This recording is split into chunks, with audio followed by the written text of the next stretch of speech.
Kabanata 711. Mga salita sa kabaong. Nanginginig ang katawan ni Jackson habang nagmamadali patungo sa kabaong. Natigilan siya at tuluyan ng nabigla. Mayroong ilang mga salita sa kabaong. Halata na sila ay isinulat ni Rebecca na gumagamit ng dugo para sa kanyang mga daliri bago siya namatay. Nakakaakit ang mga ito sa pulang kulay. Florian ay isang hayop. Ginahasa niya ako. Sinira ang aking buhay. At sinisi si Daryl. Ano? Si Florian ang gumahasa at pumatay kay Rebecca. Wow! Ang mga mata ng lahat ay nakakulong kay Florian. Puno ng sorpresa at galit.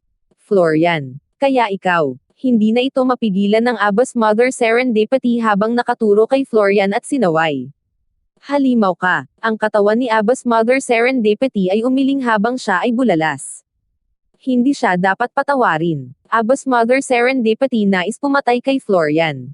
Gayunpaman, tuluyan na niyang ginugol ang kanyang panloob na enerhiya habang nakikipaglaban-laban sa New World Army at hindi ito nagawa. Ikaw ay isang halimaw sa panggagahasa at pagpatay sa asawa ng iyong kapatid. Ang bastard na ito ay dapat mamatay. Ang galit ni Abba's mother Serendipity ay nag-ilaw ng fuse sa isang bomba habang ang bawat isa ay nagsimulang ituro at pag-alitan si Florian.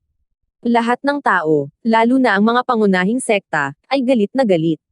Lumingon sila at tiningnan si Daryl na nararamdaman ng emosyonal at hindi ligalig habang pinapagalitan nila si Florian. Lahat ay nakaramdam ng kakilakilabot sa pagsisi kay Daryl. Sa sandaling iyon, isang malakas na tunog ang narinig habang nakaluhod si Jackson sa harap ni Daryl. Kapatid, humihingi ako ng tawad para sa hindi pagkakaunawaan at mga paratang sa iyo. Patuloy siyang yumuko at kinakatok ang kanyang ulo sa lupa hanggang sa nagsimula itong dumyugo.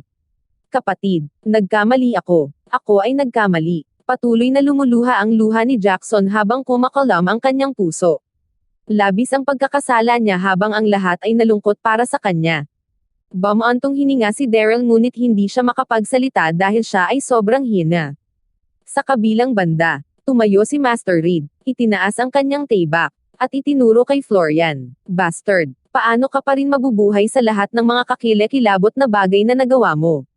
Sinisingil si Master Reed kay Florian matapos magsalita. Gayunpaman, mahina ang kanyang taybak at mabagal mula sa malubhang pinsala. Nanginginig si Florian at iniwasan ang espada habang pawis na pawis. Paano? Ano ang dapat gawin ngayon?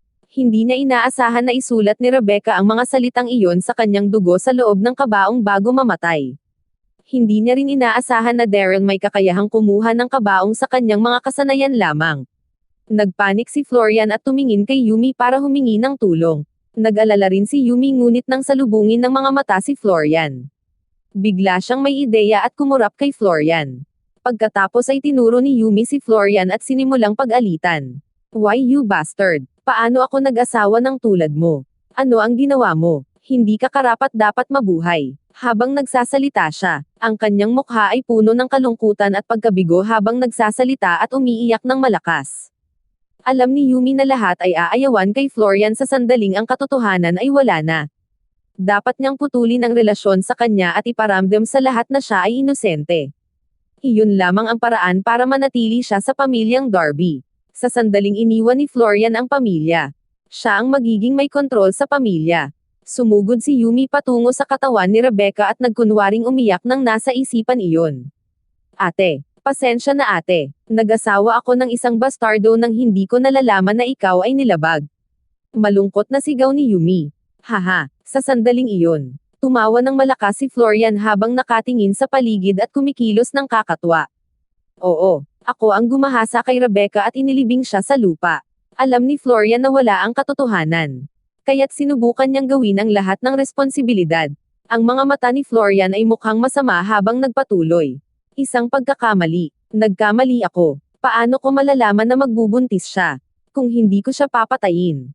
Haintayin ko ba na maipanganak ang kanyang sanggol? Haha, nababaliw si Florian noon. Ngunit malinaw pa rin ang kanyang isip. Umirap sa kanya si Yumi at naintindihan niya ang sinusubukang gawin ng asawa.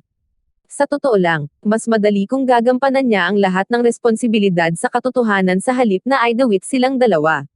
Ang isa sa kanila ay maaaring makatakas at maaaring magkaroon sila ng isa pang pagkakataon sa paglaon. Bastard. Kabanata 712. Karapat-dapat kang mamatay. Galit na galit ang lahat ng marinig ang pagtatapat ni Florian at bawat isa sa kanila ay nais na patayin. Florian. Wasak at galit na galit si Jackson. Pinatay mo si Rebecca. Paghihigantihan ko siya sa pamamagitan ng pag-agaw sa iyong buhay. Matapos niyang magsalita, ang mga mata ni Jackson ay namula habang siya ay tumatakbo sa unahan na may isang mahabang talem at nag-charge papunta kay Florian. Hindi maisip ng malinaw ni Jackson sa oras na iyon dahil mayroon lamang siyang iniisip upang patayin si Florian at ipaghiganti ang kanyang asawa. Haha, patayin mo ako, may kakayahan ka ba? Malamig na tumatawa si Florian habang nakatingin kay Jackson. Kasunod nito, nagsimulang tumaas ang kanyang panloob na lakas habang masidi niyang sinuntok si Jackson.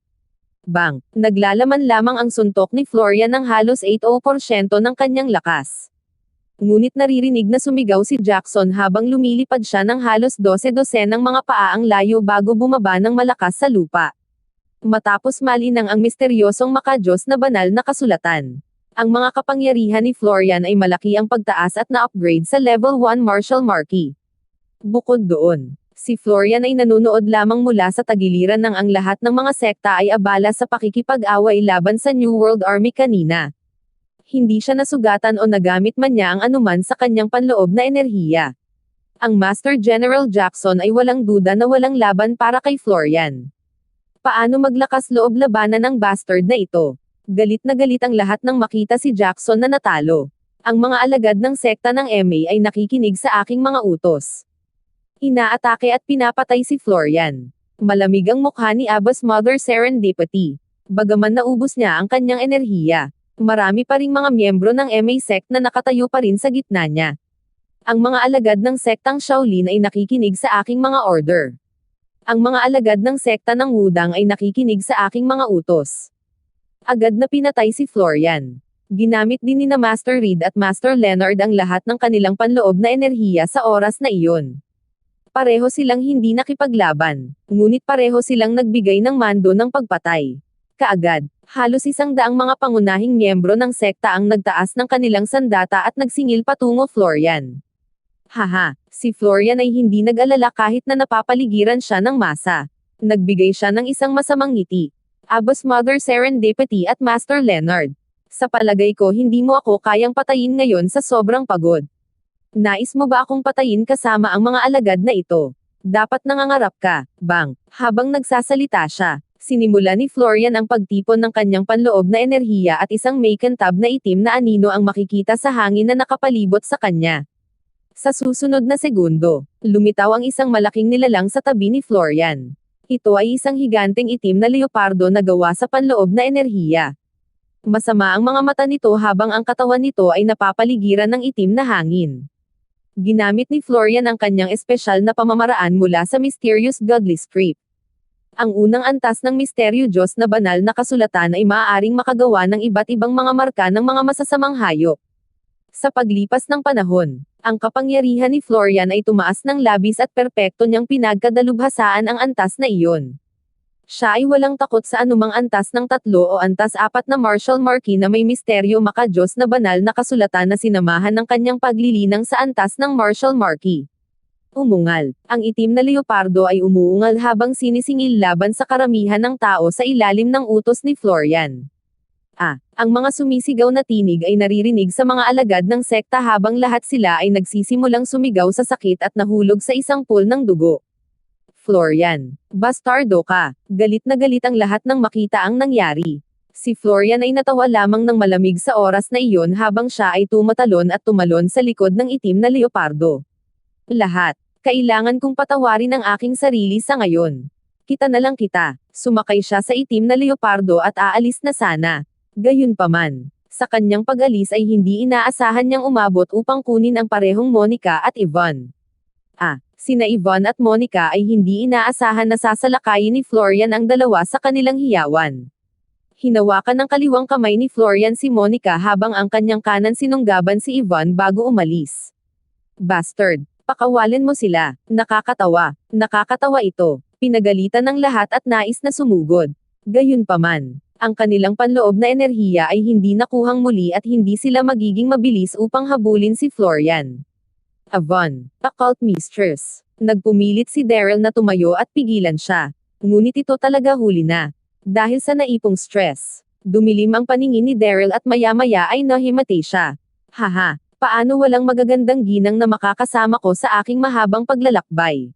Tumawa si Florian nang agawin ang parehong Monica at Yvonne bago umalis sa likod ng itim na leopard. Sa isang iglap lang ng mata, nawala ang lahat sa paningin. Kabanata 713, Pitong Palace Masters. Maaari mo bang tulungan si Daryl na itaboy si Florian? Nag-aalala si Dax habang tinanong niya ang Seven Fairies. Si Dax ay nagdose ng malubhang pinsala at galit nang makita ang mga kababaihan ni Daryl na sinunggaban ni Florian. Natapos ang pagsusukan niya ng isang masarap na sariwang dugo. Alam ni Dax na si Daryl ay nasa ira kung ang cult mistress at Yvonne ay dinakip. Ang bawat isa ay walang natitirang lakas at ang Seven Fairies lamang ang kanilang pag-asa na habulin si Florian. Nagkatinginan ang Seven Sevenis at napasinghap nang marinig ang mga salita ni Dax. Akala ng lahat na ang Seven Fairies ay hindi nagdose ng anumang pinsala. Ngunit ang totoo ay ginamit nila ang lahat ng kanilang panloob na enerhiya sa kanilang laban kay Sloane kanina. Hindi mahalaga kung ano, si Sloane ay isang martial emperor pa rin at ang Seven Sevenis ay bahagya na humawak. Paano pa sila magkakaroon ng lakas na sundan si Florian? Si Florian ay isang level 1 martial marquis na nagal-inang ng misteryosong makajos na banal na kasulatan. Isang level 4 martial marquis lamang ang makakagapi sa kanya. Kahit na kung hindi siya nakatakas mula sa labanan. Kakailanganin nito ng hindi bababa sa isang level 1 martial marquis upang pigilan siya. Lahat ng martial marquises na naruroon ay naubos ang lahat ng kanilang lakas sa naunang labanan. Bumantong hininga si Dax habang patuloy na umiikot ang utak. Sumasakit ang kanyang puso nang tumingin siya sa walang malay na si Daryl. Sa kabilang banda, sumakay si Florian sa itim na leopardo at iniwan ang paningin ng lahat. Haha, sa sandaling iyon, nasasabik siya ng may nangangati ng puso nang tumingin siya sa cult mistress at Yvonne. Napagpasyahan ni Florian na ang kanyang pinakamahusay na pagpipilian ay ang pagsuko at sumali sa bagong daigdig dahil kilala siya sa sandaling iyon. Wala saan man sa World Universe na maaari siyang mabuhay. Ang New World Army ay umatras kamakailan lamang at hindi magiging napakalayo. Dapat ay makahabol siya sa kanila sa lalong madaling panahon. Si Florian ay nakatawa ng tawa habang nagsasalita. Mga magagandang kababaihan, huwag mag-alala, dadalhin kita sa bagong daigdig para sa isang magandang panahon. Pagkatapos ay tinatakan niya ang kanilang akupoint at ibinigay na pareho silang hindi makagalaw. Ang cult mistress ay maganda pa rin at kaakit-akit kahit na siya ay buntis. Sa Darby residence kinabukasan, nanginginig si Drake sa gitna ng hall habang nakatingin siya sa miyembro ng pamilya Darby.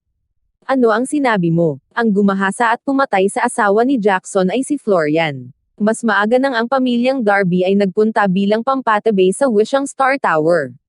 Nadama ni Drake na iyon ay isang perpektong pagkakataon para patunayan niya ang kanyang sarili at itaas ang pangalan ng pamilya Darby.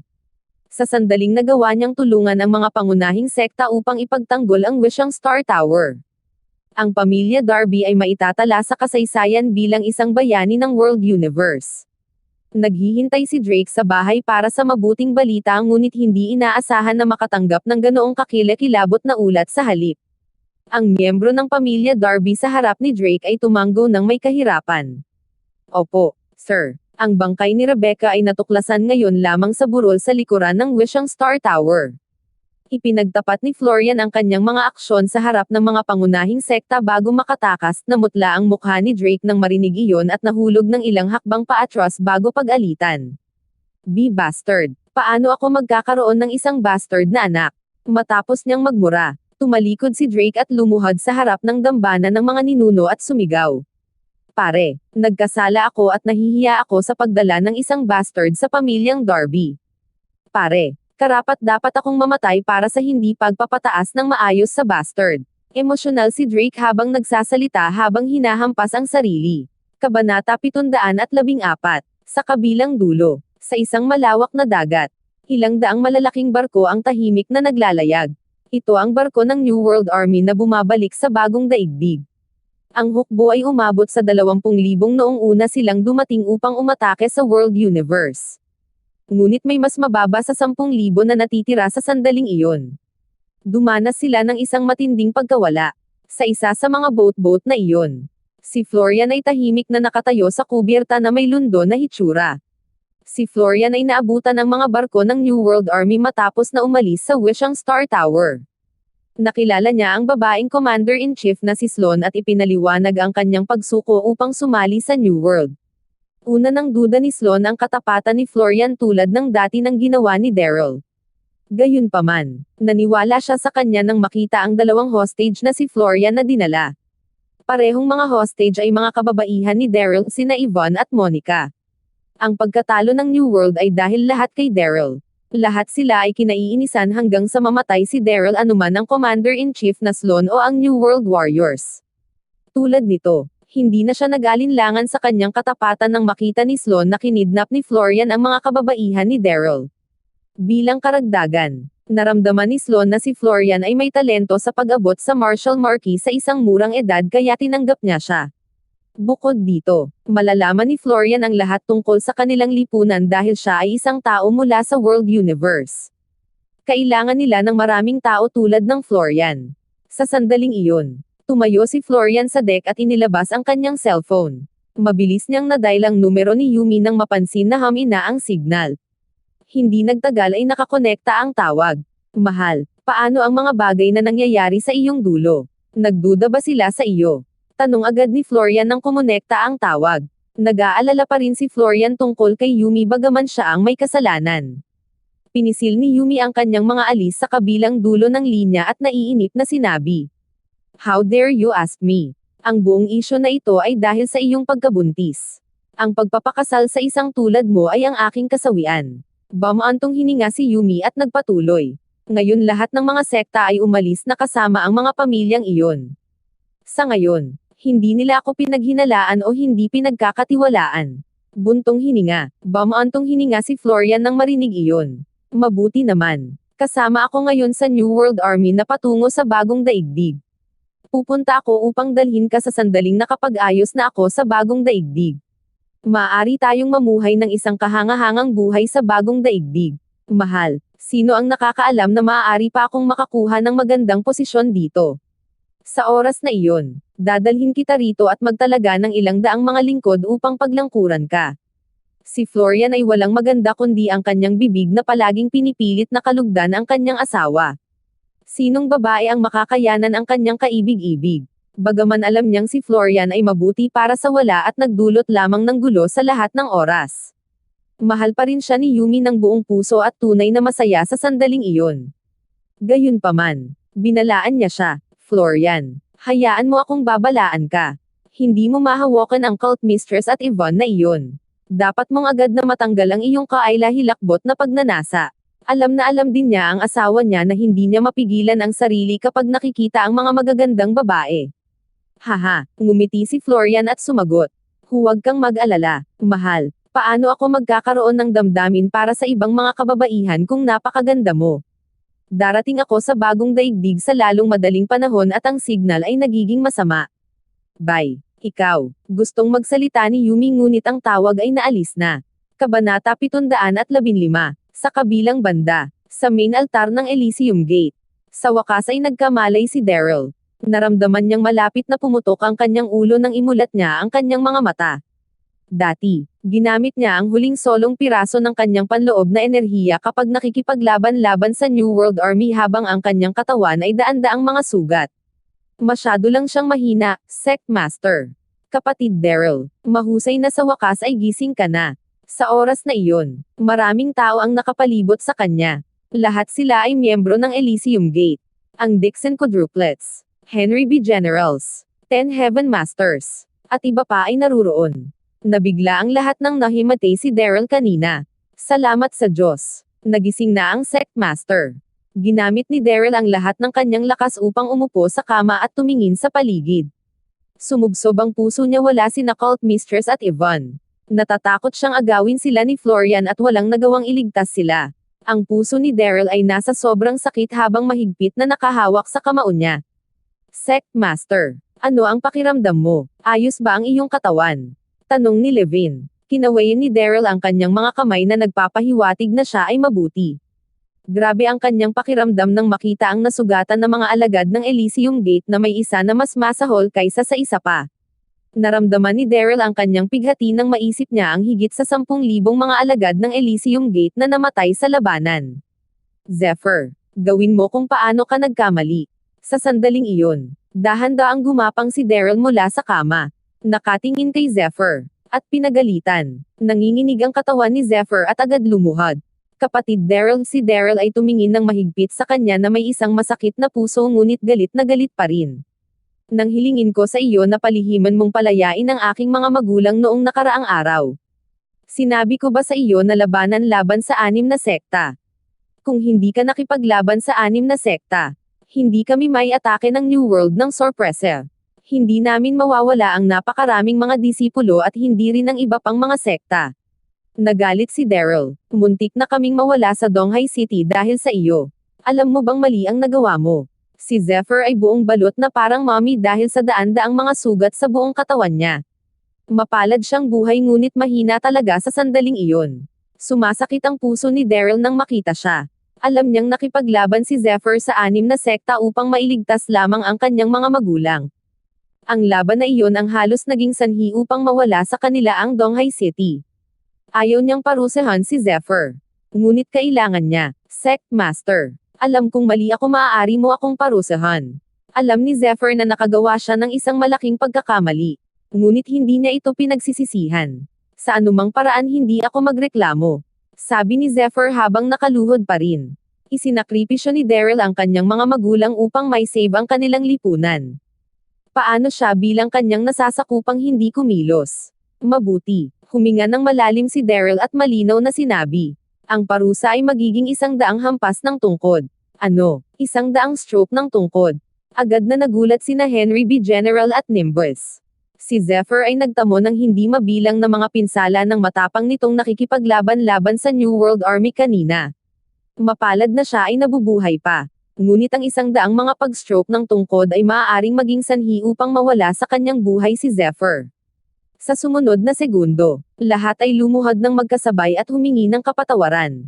Sect Master, patawarin mo si Zephyr. Oo, mangyaring pakawalan siya habang nakikipaglaban siya sa kanyang buhay upang ipagtanggol ang Wishang Star Tower. Brother Daryl. Napasinghap si Daryl nang makita ang lahat na nagmamakaawa para sa kanyang kapatawaran.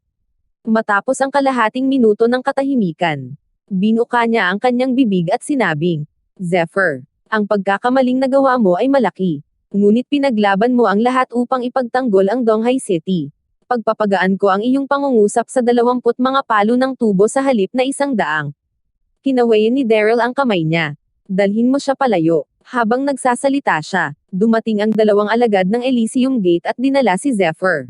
Salamat, Kuya Daryl. Si Zephyr ay hindi nagpakita ng anumang takot at umiiyak lamang na sumagot. Napakalaki ng kanyang pagkakamali dahil maaari niyang maging sanhi ng masakop ang Donghai City. Ayon sa mga patakaran ng Elysium Gate, maaaring ipapatay siya ni Daryl ngunit sa halip ay hinatulan lamang siya ng 20 mga palo ng tubo. Mabait na ang pagtrato niya sa kanya. Sa kabilang dulo, ang Bagong Daigdig. Sinundan ni Florian ang New World Army pabalik sa Bagong Daigdig. Talagang nasasabik si Florian sa pagbaba ng barko patungo sa lupa ng New World. Walang mga kotse, eroplano o sanayin ang matataas na gusali sa Bagong Daigdig. Naramdaman ni Florian na bumalik siya sa mga sinaunang panahon. Ang laki ng Bagong Daigdig ay mas malaki kaysa sa World Universe na ang bawat lungsod ay natatangi na hindi makakalimutan ang magagandang tanawin sa daan. Sumakay si Sloan sa Blood Horse, na nangunguna sa 10,000 New World Army. Lumakad ng maraming araw bago makarating sa Royal City. Tuwang-tuwa si Florian mula sa pagkakita ng mga magagaling na gusali ng palasyo. Ang New World Palace ay kamukha ng World Universe Palace na may pagkakaiba-iba sa lugar nito na maraming beses na mas malawak. Ang lahat ng mga sundalo na nagpapatrolya sa palasyo ay mahusay na mandirigma. Sa sandaling iyon, ang Cult Mistress at Yvonne ay ganap na nakatali. Pinangunahan ni Sloan si Florian, ang Cult Mistress, at Yvonne sa Full Energy Hall. Ang Grand at Royal Full Energy Hall ay kung saan ang New World Emperor ay makikipagtagpo sa kanyang mga paksa upang talakayin ang mga usapin ng bansa. Nang makapunta sila sa Full Energy Hall, Nakita nila ang daan-daang nakatayo ng maayos sa magkabilang panig ng hall na bawat isa sa kanila ay mukhang matigas at seryoso. Sa gitna ng bulwagan, isang taong may malaking katawan na nakasuot ng isang gintong robe ay nakaupo sa malaking upuang dragon na may tangkay na mukha. Mukha siyang may kapangyarihan at parang respetado. Abangan ang susunod na kabanata. Maraming salamat po.